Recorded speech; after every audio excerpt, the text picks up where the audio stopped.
Hello and welcome back to Chronicled, the history of Newcastle United. I'm Matt Ketchell, football fan engagement editor at Chronicle Live, and we've arrived at a significant junction in the club's story. Last week we covered 1976 to 1982, a tumultuous period in the story with lots of managers and not much to cheer. But this week there definitely is something to cheer as we discuss a dramatic upturn in fortunes sparked by a number of new arrivals, including a certain Kevin Keegan. Joining me to discuss what we're calling the first coming is one of those arrivals. Keegan wasn't available on the afternoon that we're recording this, but myself and Paul Joannou are delighted to be joined by a man who was there to witness the club's turnaround in fortunes and play an active role in this chapter, former Newcastle and Republic of Ireland defender John Anderson. Ando, welcome to the show. Really great to have you along for this one. Pleasure, Matt. Thank you for asking me. Now, I don't know if you own any copies of Paul's excellent books on the history of the club, but his book, The Ultimate Who's Who, is really amazing. It records every single player to have ever played a first-team game for the club, plus all the managers and coaches. You'll need to update that now, actually, Paul. And the directors and officials, everything. It's an amazing book. And Ando, of course, you're in it. You made 337 appearances for Newcastle. And I wanted to read your entry in this book as a reminder for the fans who watched you in the 80s and 90s, and also for younger fans who didn't quite get to see you play, myself included. My first game was in 93, so I just missed you. But this is your entry in Paul's book, The Ultimate Who's Who. It says, John Christopher Patrick Anderson. United received grand service from John Anderson following his arrival on a free transfer during the summer of 1982. Released by Gordon Lee at Preston after over 50 games, the Dubliner proved Newcastle's former boss wrong as he became a huge terrace favourite with his gutsy, never-say-die attitude on the field.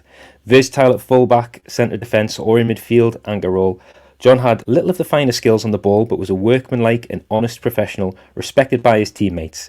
Consistent and reliable, he missed only one game during the Magpies promotion campaign of 1983-84. Capped by Ireland, John missed out on the 1990 World Cup with the Republic unable to make Jack Charlton's final 22-man squad. An ankle injury picked up in a testimonial match at Whitley Bay during 1988 troubled him for almost 4 years and eventually forced him to quit after a decade at St James's Park. John had a well-supported testimonial fixture in April 1992 and later remained in the North East working for a local Rover dealership and then for BBC Radio Newcastle, where he became a popular member of the media covering United's ups and downs. Are you happy with that entry, Ando? I hope you are. I hope so. Yeah, that'll do. Yeah. Of course, we're picking this. I've seen the book and I've read the book and it's brilliant. You know, the time that went into it. I don't know where he gets all the time to do all these things, Paul, to be quite honest. Yeah, well, I'm retired now, so I've got plenty of time. He does podcasts now with us. That's what takes his time up. But we're episode 21. We're picking up the series in 1982, and that was actually the summer that you arrived. And I was wondering if you can talk us through the mood around the club and the city at that time. You arrived just before the news about Kevin Keegan. Well, it was really strange because I'd been let go by Gordon Lee at Preston. Who the majority of Newcastle fans will know was always a good judge of a player. He always let good players go, as Malcolm will testify to. And I got a call from, it wasn't actually Arthur Cox who was manager, it was Joe Harvey. And he asked us to come up, and it was myself and Steve Doyle, who was let go by Preston. Steve ended up going to Huddersfield and played for Sunderland as well. And we came up, and I played the majority of my career, or all my career, at centre back, and he asked me if I could play right back, and for whatever reason I said yeah I could, and started playing games and offered me a contract. And then a couple of weeks later we were in Madeira when Kevin signed. Arthur Cox didn't come with us. Tommy Cassidy took the squad to Madeira on pre-season. And then we all heard that Kevin had arrived, so it was great for everybody, but it was like whirlwind for me, because I didn't know what I was going to do. All of a sudden, I'm at a club where player who'd achieved everything in the game, went to Germany, became a hero out there, won everything at Liverpool, England captain. All of a sudden, you're rubbing shoulders with him. So it was a real fairy tale for me. And Paul, Newcastle really at this stage needed a change and a bit of an injection of energy, not to mention money, and they got that, didn't they? Well, they did. In the close season of 1982, as it unfolded, Newcastle were in need of stimulus, and not least also a huge cash investment. Stan Seymour Jr. Was in the chair in the boardroom, the son of Mr. Newcastle himself. And with neighbours Newcastle Breweries as club sponsor, a massive change saw United transformed. The arrival of English football's biggest name, England captain Kevin Keegan, just captivated Tyneside. His arrival at St James's Park was sensational news. And when he agreed to join United from Southampton, few could believe it. To move from a top-level side, and Southampton were a good one at that time, to a languishing club in the second division as it was then, albeit somewhat of a sleeping giant, was a shock to the football world. No one around the country could quite believe what had happened. When he arrived at the press conference, the opening remark from Russell Cushing, the club chief executive cum secretary, was, "Where in heaven we've got Kevin," and we certainly were. Kevin Keegan had roots in County Durham. And he wanted to find a final challenge really before retiring, and that was to guide Newcastle back to the top flight. I know you mentioned you were in Madeira when that news broke. Can you remember the reaction from yourself and your teammates? Nobody could believe it, to be quite honest. You know, we'd gone out there to play. We played 3 games out there.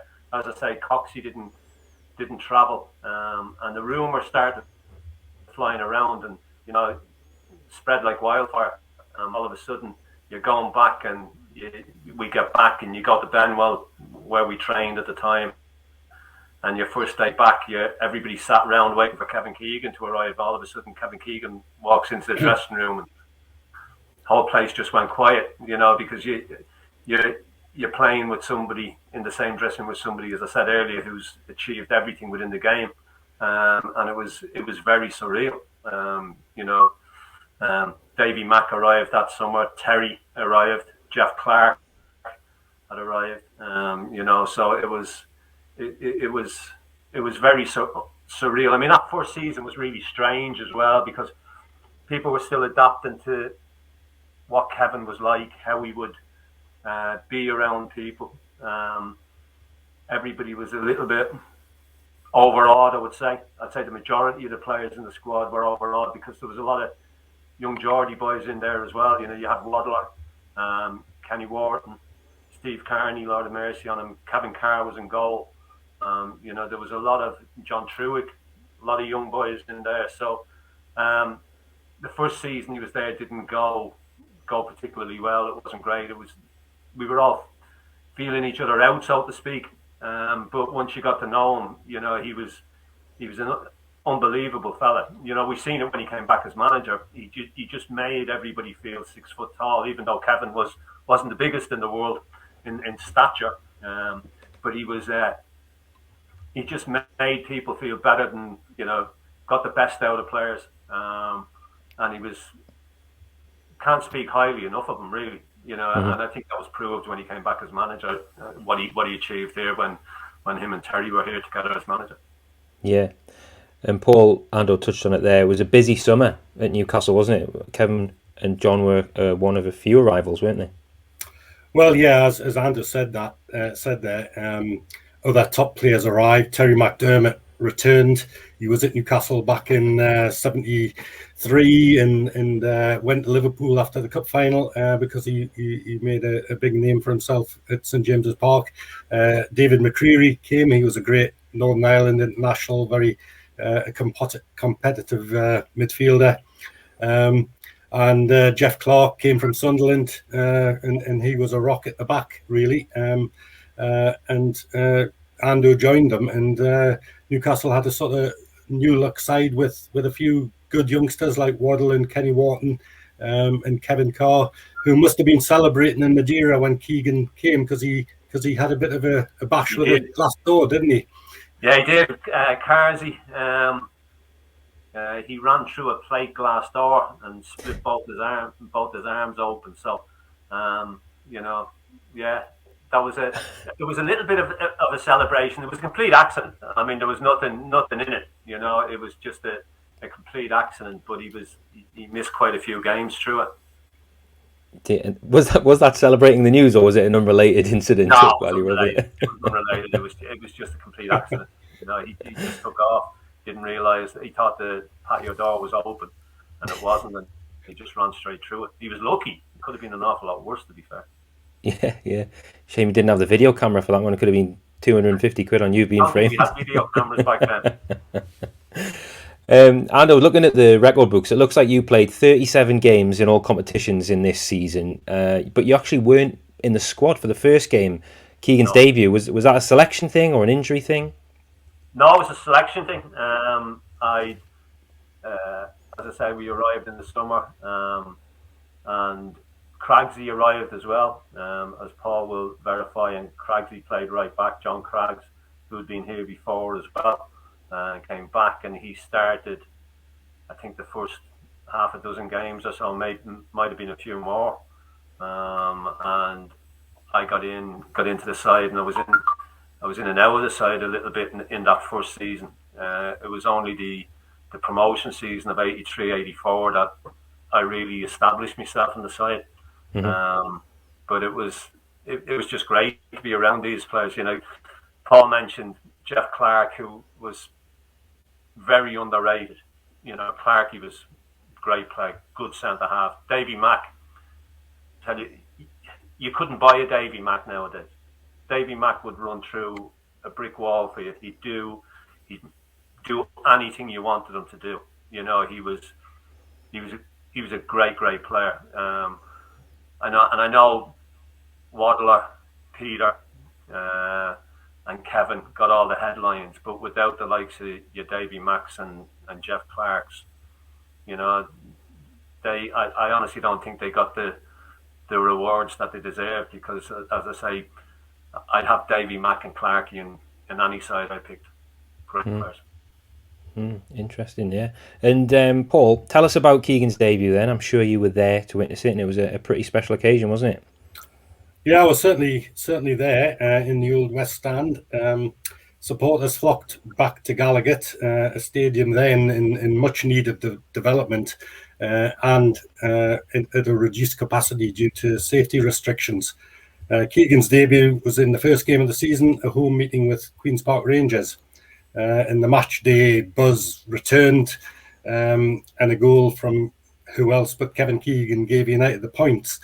It came from a throw-in. Verardi and Keegan combined, and the ball was slipped through onto the edge of the box, and Keegan just rolled it into the corner.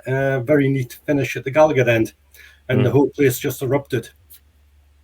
Indeed, and Newcastle were going for one of 3 promotion spots back into Division 1. How did it start to pan out, Paul? Well, Newcastle began to look like a team again compared to what happened in the 2 or 3 years before. It was no easy task, though, to claim one of those 3 places. 1982-83 ended in a somewhat disappointment, of course, although there was a vast improvement in United's performances. They missed out and finished in 5th place. Keegan scored 21 goals, very good return, and Imre Verardi, his partner up front, netted one more, 22 goals. So, you know, they were very good going forward, but just couldn't get into the final promotion race. The big question at the end of the season was if Kevin Keegan would stay for another year. He delighted everyone when he made a decision that he would carry on for one more year. Ando, were you and the other players in Kevin's ear trying to convince him to stay? He doesn't strike me as a man who changes his mind easily, but was that No, Kevin was one of those individuals that once he made his mind up, that was it. You know, he built up a great relationship, a working relationship with Arthur Cox. You know, there was mutual respect there between both of them.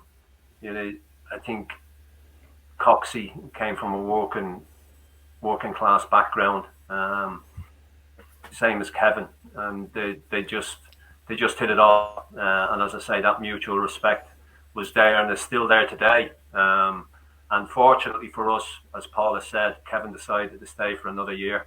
and that was the year that I suppose it really took off. Yeah. Of course, Paul, we like to do player focuses on the big names over the history of the club, and Kevin certainly qualifies. So if you could do the honours for us and give us the rundown on Kevin. Well, we could have a whole episode on Kevin's career, really. But as a player at Newcastle, he 2 seasons, 85 appearances, 49 goals. So that's a very good record in itself. He joined Newcastle for £100,000 from Southampton. It's the early days, born and raised near Doncaster, as Ando said, working class background. He started with Scunthorpe United back in 1967. Indeed, Newcastle once scouted him. I've got an actual original scouting report from Joe Harvey's assistant, Joe Richardson, an ex-player of Newcastle's, back then, around about 1968, I think it was, or 69. He didn't play very well in a horrible windy and rainy night against Darlington at Scunthorpe, so Newcastle passed him by. But he soon joined Liverpool and quickly became one of the country's new superstars. Played in the 1974 FA Cup final for Liverpool against Newcastle, of course. He was Football League champions with the Reds. He won the UEFA Cup with them, became Footballer of the Year, then decided to move on to Hamburg in Germany in 1977. Now, back then, Hamburg, not now they are, but they were back then one of Europe's very best sides.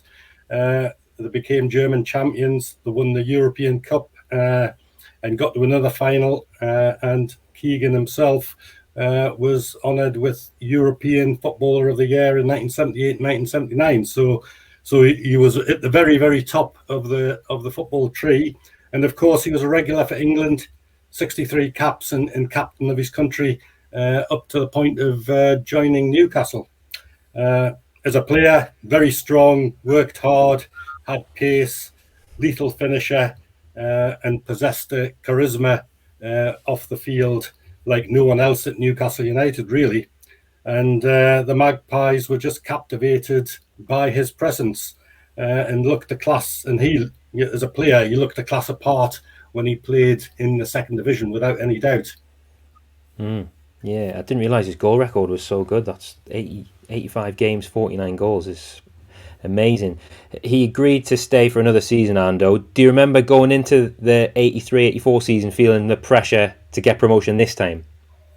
Yeah, I think everybody, it was more relaxed, if I'm perfectly honest, than the previous season, because, as I say, nobody really knew how to take Kevin and what his feelings would be towards everybody else. But after the first season, it was a relaxed atmosphere. You know, he made everybody feel at home. He settled in, made everybody else settle in straight away. And we went to Leeds on the opening day, and it was a red hot August day. Atmosphere was unbelievable, and we won 1-0. And it was, you know, players talk about seasons, and you remember seasons and for good reasons, and you remember some seasons for all the wrong reasons. But that was a season that just seemed to start, and all of a sudden it was finished. You know, because you wanted to play all the time. Training was brilliant. You going in training, everybody was buzzing. You couldn't wait for the next game. And as I say, it just seemed to start, and then all of a sudden we were in May, and the season was over, and we were promoted. Paul, can you talk us through how Newcastle went about their push for promotion and how it went in the end? Well, there was first of all, there was a key change at the beginning of the season. Manager Arthur Cox decided to controversially somewhat sell striker Imre Berardi, who was very popular, scored a lot of goals, and he brought in a Tynesider called Peter Beardsley from North America, you know, that was a master stroke, really, because Keegan and Beardsley just hit it off from the start. You know, Beardsley's better quality on the ball to Berardi's pace and attacking thrusts just matched, you know, what Kevin wanted, really. And also to arrive was Glenn Roeder, who made a big difference at the back. while ex-Middlesbrough striker David Mills was a later addition, and he was a useful stand-in up front. Importantly also, Chris Waddle flourished in 1983-84 alongside Keegan, and the front trio of Keegan, Beardsley and Waddle were quite phenomenal. They were dynamite up front. They scored 66 goals in all games. Yeah, it sounded fun. How was the promotion sealed in the end? Well, rivals all season were Chelsea, Sheffield Wednesday and Manchester City, all big names. And a 5-0 demolition of City during October really showed what United could achieve. That was just a wonderful performance of attacking football. It could have easily been 7, 8 or 9 goals. And indeed, City's goalkeeper was man of the match, and that tells you a little bit of how Newcastle were on top. Crucial games in the run-in during April, as United were placed in third spot then. We had 3 successive victories over Leeds, Swansea and Charlton. That took them to an Easter Monday clash with Carlisle United at St James's Park. And that's a rare local derby of sorts. And it was a cracking match, won 5-1, which saw keeper Kevin Carr save a penalty and immediately throw the ball out for a lightning break from the Leazes end to Gallagher end, and United hit the net at the other end within the space of 30 seconds of saving that spot kick.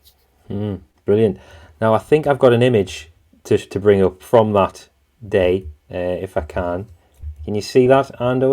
Does this bring back some memories for people watching on our YouTube channel? I've brought up an image which I believe might be at Carlisle, the day Newcastle sealed promotion. You're in there somewhere, Ando, wearing a silly hat. No, that's not against Carlisle. That's the end of the season. Oh, that's the final game of the season. Okay. Yeah. So this was the parade for the final home game of the season. Yeah. Yes, funny enough, I've got that picture. It's on the wall. Obviously Glenn, Millsy, myself, Carsey, Peter with no teeth, Kenny, John Truitt, Davy Mack, Kevin, Waddler, Stevie Carney and Terry Mack. Good picture. Brings back happy memories. Yeah. Look, where did you get all those hats from? Some interesting headline. It was unbelievable that day because it was just a sea of black and white. Everything was black and white. There was scarves, there was hats, and they just kept throwing. The crowd just kept throwing hats and scarves onto the pitch, and lads just picked them up and put them on. I've still got that hat, believe it or not. Brilliant. Yeah, still got it. Okay then, and the last game, that was the game that Peter Beardsley scored the famous spin chip and into the top corner, wasn't it? Yeah, it was. The week before we'd gone to Huddersfield and we took over Leeds Road, the old Huddersfield Stadium, and we drew 2-2.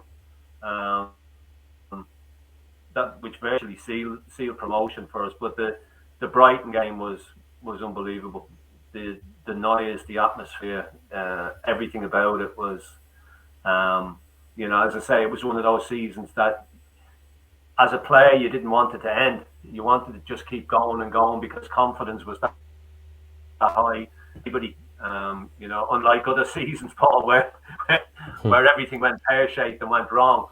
On this particular season, everything just fell into place. And, in Kevin, Peter Beardsley, Chris Waddle, we had players who could score goals. The phenomenal what they did that season.